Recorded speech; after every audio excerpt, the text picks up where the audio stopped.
Okay, hello everybody. What's going on everybody? Here's Johnny. Alright.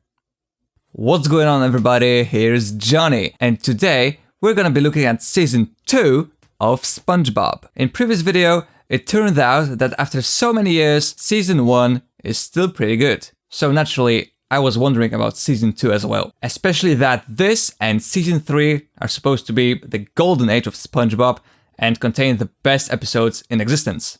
So, is season 2 as good as it was back in the day? We're gonna find that out today. For ratings, I'm using my tier list. It has tiers from S to D, and at the very end of the video, I'm gonna convert the tiers into numbers so we can get some statistics, so we can compare it to other seasons. Remember guys, this is all just my opinion. If you disagree with me, it's completely fine. Let me know in the comment section what do you think. And without any further ado, let's start.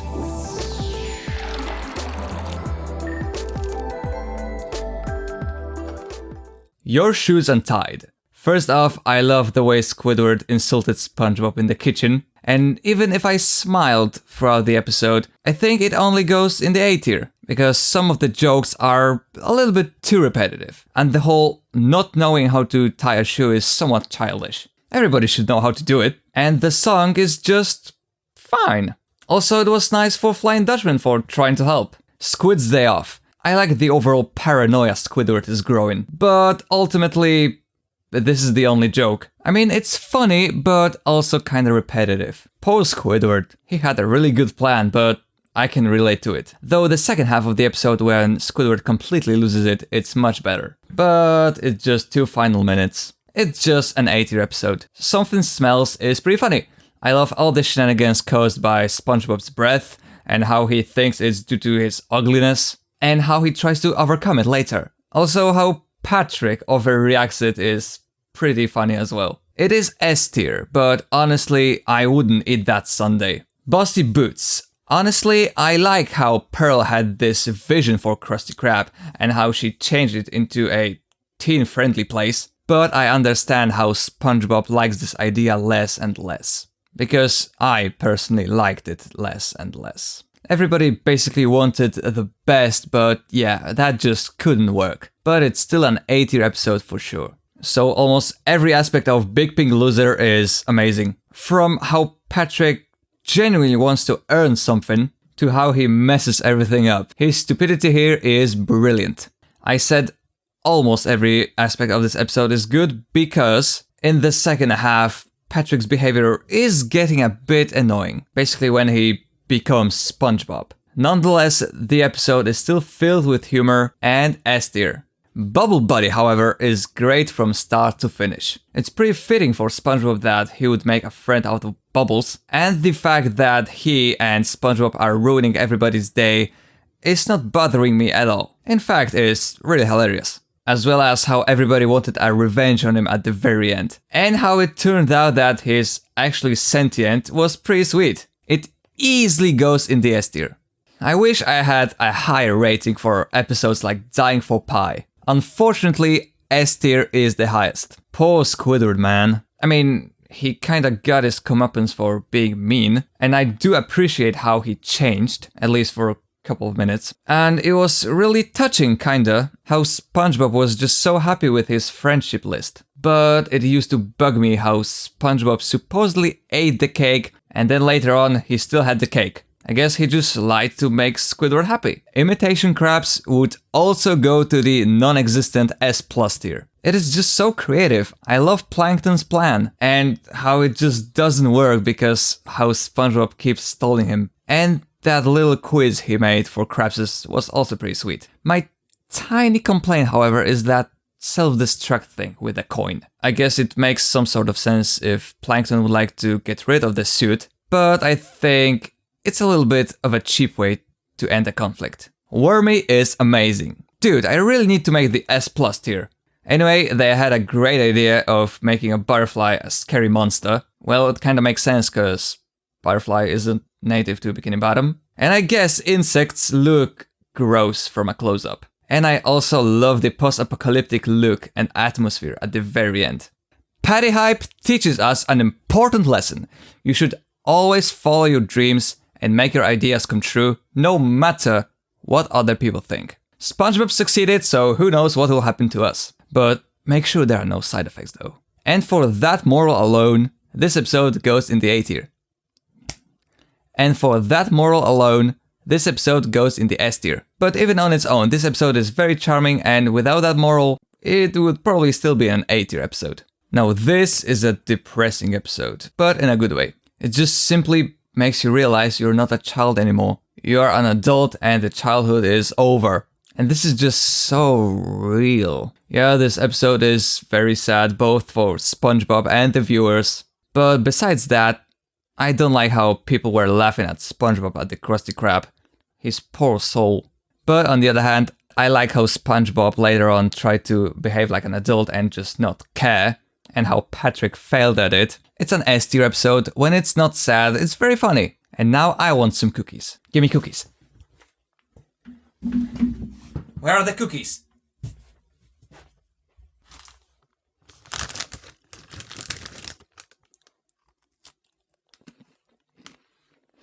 And now comes the second depressing episode in a row. And now it's even more adult related. Yeah, adult life becomes repetitive, even if it seems nice. That's why everybody needs some diversity and should experience new things. Even I felt relieved when Squidward went berserk with the reef blower. Man, sometimes SpongeBob gets too real. It's an S tier episode. And now something you are probably not expecting at all. After rewatching Prehibernation, I think it's actually pretty bad, mainly because of how Sandy treats SpongeBob. I know he wanted to help, but he immediately regretted. She really goes too far in this episode, both with him and with the other people during the search.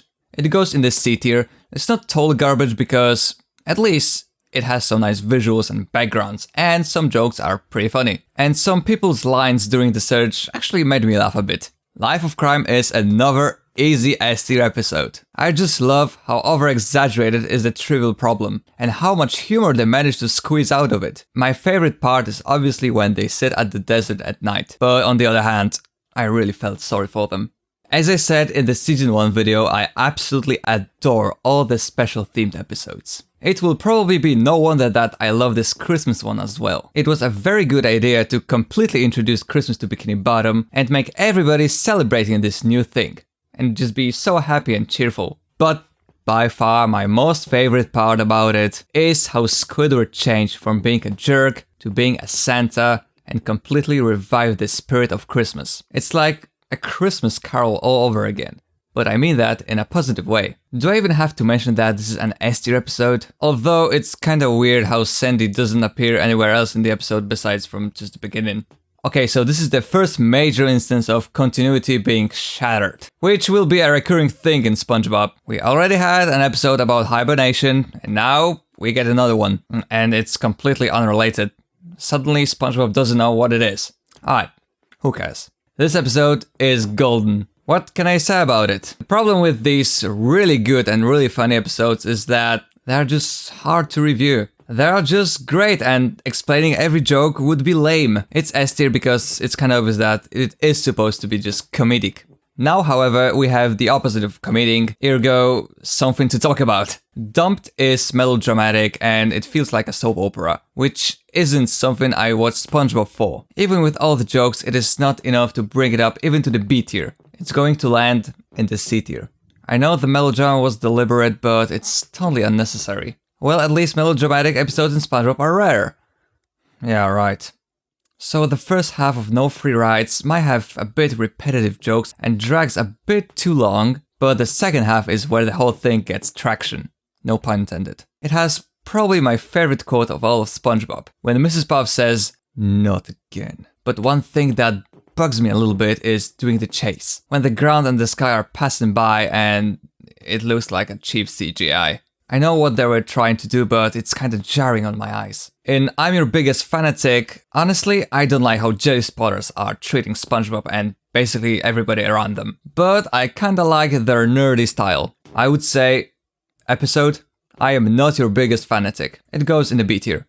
MermaidMan and BarnacleBoy II, even though it takes place in mostly one location, it doesn't get boring because of that school they are doing to Man Ray, although it's a little bit repetitive. And I guess the ending fight is kinda cool, and as well as the overall humor throughout the entire episode as well. I think this is an A-tier episode just for the repetitiveness. Squirrel Jokes. Yeah, I hate how SpongeBob decided to make fun of Sandy just to maintain his career, but she got a pretty satisfying revenge later on. And that's basically it. In my opinion, it all balances out to just being an A-tier episode. Pressure is great. I love all the little competitions they are doing throughout the entire episode, but most importantly, I absolutely adore the live-action puppets at the very end. Honestly, that's a really good idea for above water scene. It's S tier, and additionally, I think it teaches pretty good morals. Nobody is good at everything, and no one should be. The smoking peanut is awesome. The rising tension, SpongeBob's growing paranoia.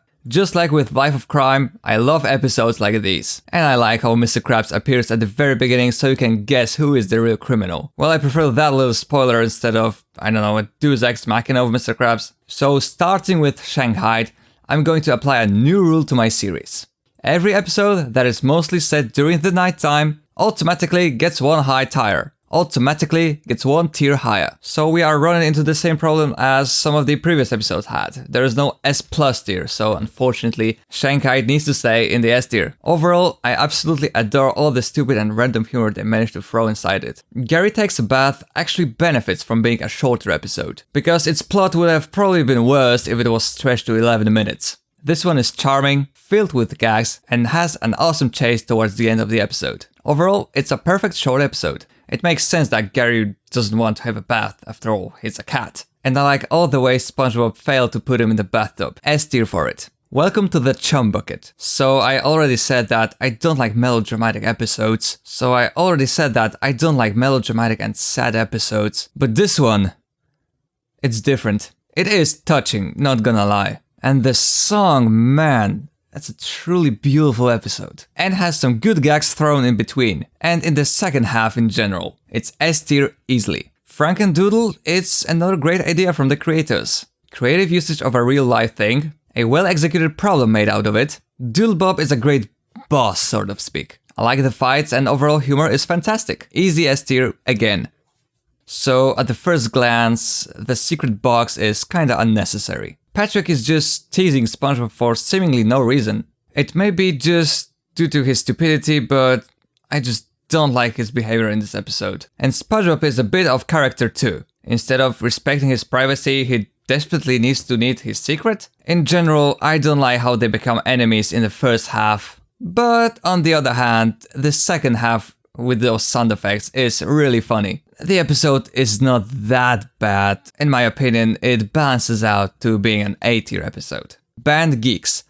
Let's be honest, even without the song at the end, we all love this episode simply to its humor. It's dumb, but in a positive way. Although after seeing the "Is mayonnaise an instrument" meme for like 1,000 times, I got really sick of it. And the song itself is just awesome. Again, unfortunately, there is no S+ tier, so it's only gonna be in the S tier. So we are benefiting from my nighttime episode rule already. But honestly, Graveyard Shift doesn't need that to stay in the S tier. I love that creepy theme throughout the entire thing. And Squidward's story. And how it later comes true. Awesome episode. So Krusty Love is an episode about love. So it automatically loses points for me. Again, this is not what I associate SpongeBob with. But the episode is more centered around the humor, not the actual relationship. I honestly like how Mr. Krabs is getting crazy over Mrs. Puff. Overall, great humor which saves it from A tier. It's S tier. And now, the most relatable episode ever. Unfortunately, I procrastinate a lot, and I hate it. Although I'm trying, guys, I'm trying not to. The episode depicts procrastination and the time flow perfectly. But watching someone procrastinate makes me somewhat horrible too. Not necessarily in a bad way, more like in a motivational way. And obviously SpongeBob's dream is great as well. S tier episode. I'm with stupid, so some people may not like it, but such stupid humor like in this episode absolutely cracks me up every time. I don't mind that Patrick became a jerk. He's obviously too dumb to remember the plan, and that was great. Basically, their laugh makes me laugh. This episode is very funny to me. S tier, obviously. Sailor Mouth is brilliant. This is how you implement curses in a cartoon. I can't believe they actually greenlit it, especially that they had to curse for the recordings. Believe it or not. I think they did everything here wonderfully. Easy S tier. Artist Unknown is pretty simple, and although it has some good humor, I feel bad for Squidward. And SpongeBob's behavior isn't my favorite here too. But of course, it is very far from being bad. It goes in the A tier. Jellyfish Hunter. So I like the beginning chase at the jellyfish fields. Then at the Krusty Krab, the song is pretty harmless, but at the same time kinda random. As well as I like the montage of SpongeBob catching all jellyfish. But so far, the best part is during the nighttime. I love that horror theme both at SpongeBob's house and then in the factory. I thought that's gonna be A tier, but after rewatching it, no.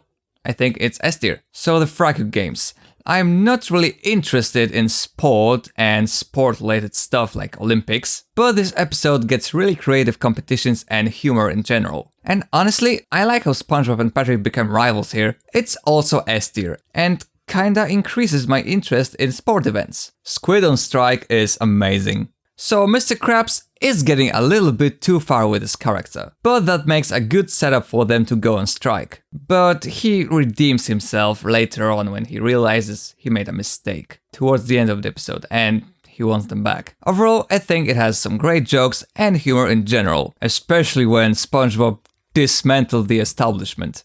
S tier episode. And last but definitely not least, Sandy, SpongeBob and the Worm. It is composed of 3 awesome parts. The Krusty Krab part, SpongeBob and Sandy's adventure to the Worm, and the chase. First 2 parts have the rise in tension and humor, but man, the chase is awesome. It's really action-packed and kept me hyped. It also goes in the S tier. It's a wonderful end of the season. Awesome.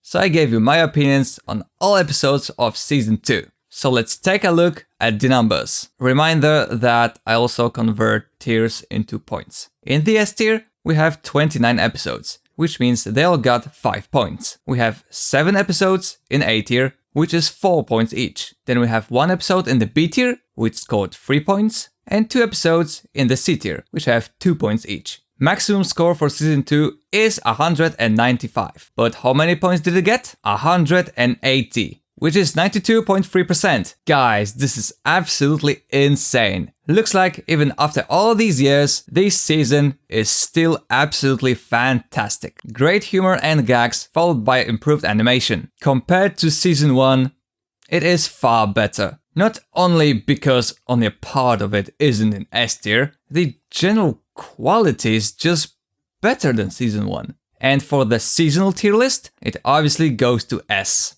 I'm not sure if anything will be able to beat this season, but I assume some of them will be probably very close. Well, we are gonna find this out later in future videos, so stay tuned and see ya!